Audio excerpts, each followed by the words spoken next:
Hello everyone, welcome to the RSA, the Royal Society for Arts, Manufacture and Commerce.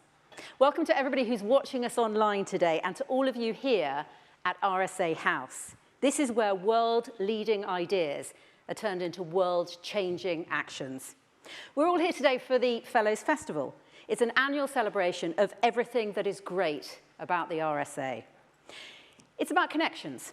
We want you to meet and learn from the other fellows here, and of course, our amazing collection of speakers. It's about conversations too, so as well as listening, we would love it if you would take part in some of the unique discussions.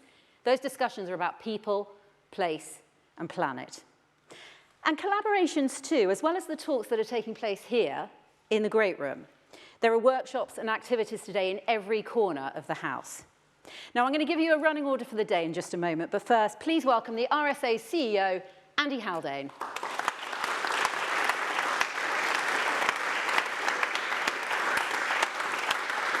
Why don't you start, Andy, by telling us a little bit about last year, but also what you're most looking forward to today? Well, thank you, Jules. Afternoon, everyone. Lovely to see you all. Isn't it lovely having the house full?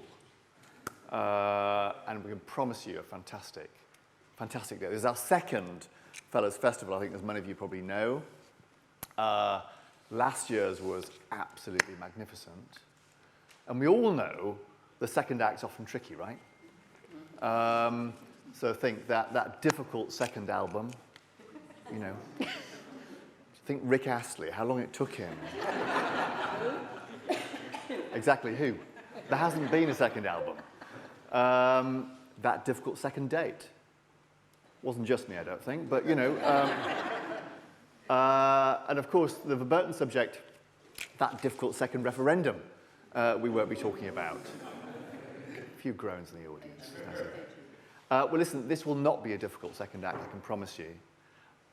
We have lined up an unbelievable day. And the reason I know it won't be difficult is because we have put you, that is to say fellows, right at the centre, even more firmly at the centre of the day than even was the case last year.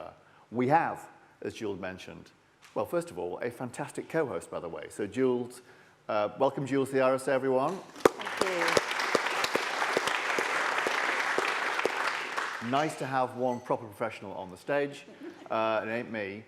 We have, as Jules mentioned, an unbelievable lineup of speakers on this stage, but actually strewn right across the house. So I'd encourage you all during the course of the day to visit as many of the rooms as possible, because in each and every one, I know there is a range of fantastic activities underway. And not just speaking. Not just speaking. This event is very much one around participation by all of us in the good work of the RSA. So today is a day for taking part, not for listening.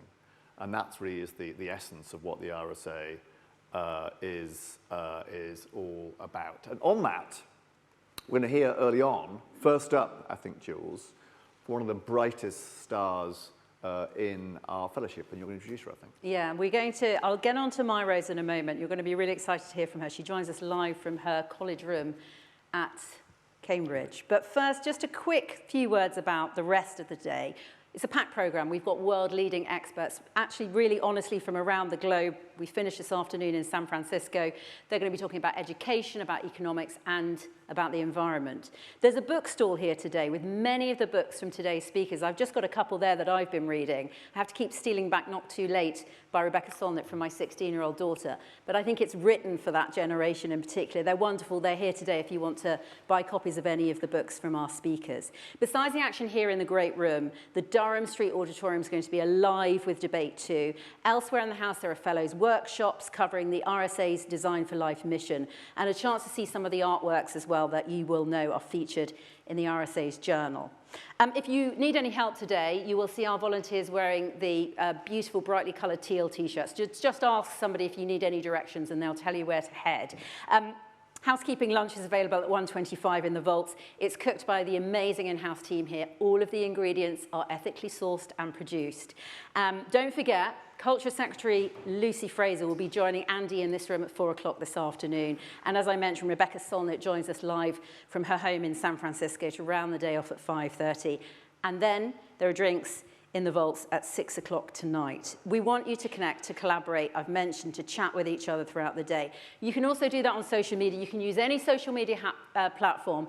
Please do use the hashtag RSA Fellows Festival. There's an innovation this year, which is the Fellows Platform Circle, which is the best way to get involved. Before all of that, though, as Andy mentioned, let's take some moment for some inspiration. Mya-Rose Craig is one of the RSA's amazing young fellows. She was only 11 years old when she first started blogging about birds. She's an internationally renowned environmentalist and campaigner. In her latest book, Birdgirl, Mya looks at how conservation organizations need to do better at talking about humans and wildlife together. She says this: every person has a voice, and every person can make the world a better place.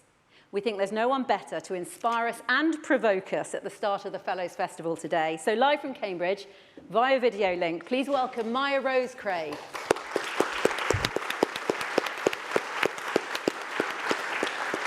Hello, hi. Thank you so much for having me today. It's a massive honor.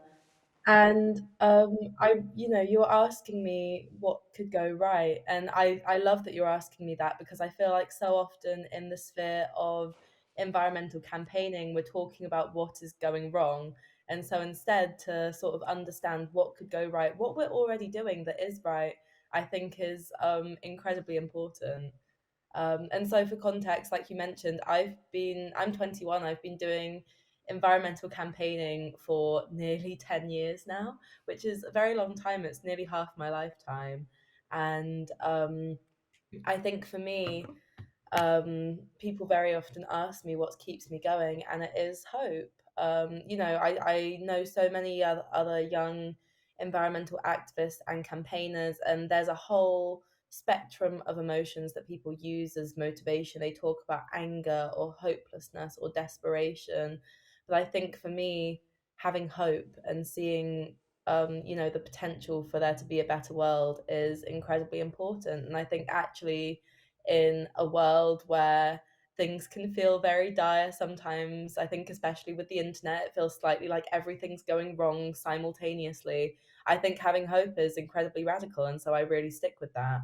Um, I also feel that activism is a form of storytelling. It's almost like an art in and of itself, because really what we're trying to do is help people to understand the issues that we are experiencing as a planet, as a society.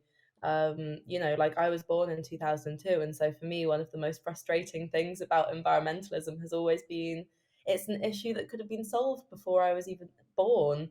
And so the fact that I have dedicated half my life to this, I think it's very telling. And I think in some ways it's very upsetting. In some ways it's very exciting that we do technically have the technology and the understanding and the knowledge to solve these issues. And so the thing that we need, the singular thing that we need really, is political will. And we get that by convincing people and by helping them understand the core of what these issues are, what we're really talking about. I think so often we talk about environmental issues as sort of these distant things in the future that will impact someone at some point, when in reality, it's impacting people now. For me, I became engaged with environmental campaigning because my family is from Bangladesh, and that is a country that is severely impacted by climate change already.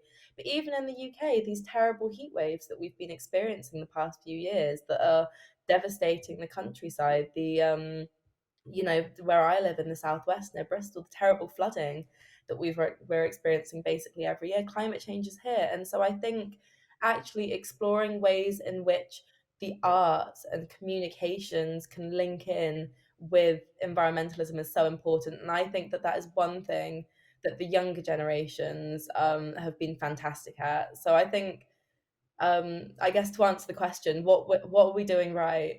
What gives me hope? I think it is young people and the hundreds and hundreds of amazing, inspiring, passionate people that I have met over the years who are dedicating themselves to trying to make this planet a better place.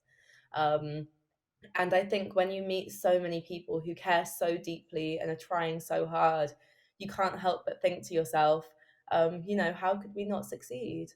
And so I think what the thing that we're doing right more than anything else, more than all of these amazing developments that we're making, is the fact that we have this younger generation um, who is working towards something better. And I think when I look to the future, that's what makes me feel hopeful, that we can build back this better world. But thank you.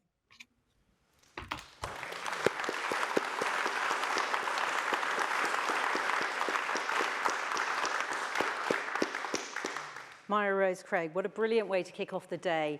And I promise you, we're not just going to leave it to your generation. We all have to be a part of this. And the message of hope and storytelling, having started reading some of the books and researching some of the speakers today, that is going to come through again and again, I think, through the speakers today. You've got some choices now. You can head off to a workshop straight away. You can go to a lightning talk elsewhere, or you can stay put here if you're happy to. I'll be back on stage in just a moment. We've got a great panel exploring, and this is the theme throughout the day, what could go right. And in the first panel, I'm going to talk about what could go right for the UK's creative industries. So a little moment to make your choices.